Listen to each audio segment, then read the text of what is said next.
સમાચારમાં આગળ વાત કરીશું ભાવનગરથી। ભાવનગર શહેરના ગંગા ચડિયા તળાવ નજીકથી લારી અને ગલ્લા હટાવવાની મનપાની કાર્યવાહી બાદ નાના વેપારીઓમાં રોષ ફાટી નીકળ્યો હતો। દબાણ હટાવવાની કામગીરીથી નારાજ વેપારીઓ મોટી સંખ્યામાં મનપા કચેરીએ પહોંચી હોબાળો મચાવ્યો હતો।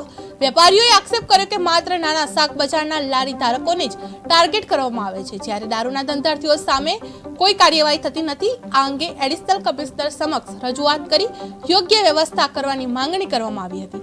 મનપા અધિકારીઓએ વેપારીઓને વેન્ટેડ ઝોનમાં વ્યવસાય કરવાની સૂચના આપી સાથે જ સ્થળ વિઝિટ કરીને યોગ્ય લાગશે તો વૈકલ્પિક વ્યવસ્થા કરવાની ખાતરી અપાઈ હતી।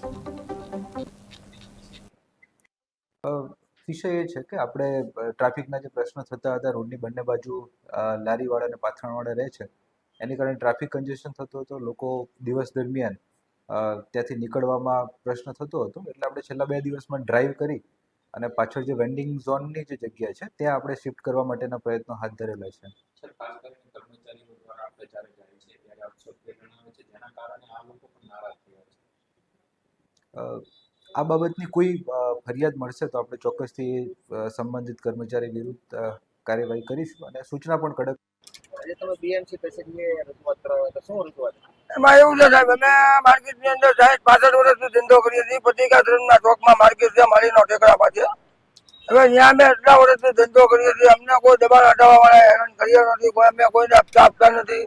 આ વાત છે તળાવની વાત છે ને આવી છે માર્કેટ ઉપર, અમારા માર્કેટ ઉપર વાત આવી છે, એટલે આમાં સરકારી પોલીસને અમારી લારી ગલ્લા બંધ કરવાની વાત કરી છે અને અમને 4 દિવસથી ધંધો 3 દિવસથી ધંધો કરવા દેતા નથી, બરોબર છે।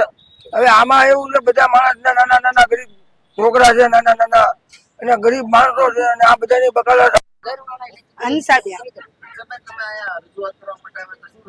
અમે બકાલાનો ધંધો કરવી છે એટલે રજૂઆત કરવા આવ્યા હતા કે અમને ધંધો કરવા દે છે, આપ ખાલી બીજું કાંઈ અમે માંગણી નથી કરતા। અમારે ધંધો કરવી તો અમારા બચ્ચા ખાધા ભેગા થાય, હવે અમારા બચ્ચા શું ખાય?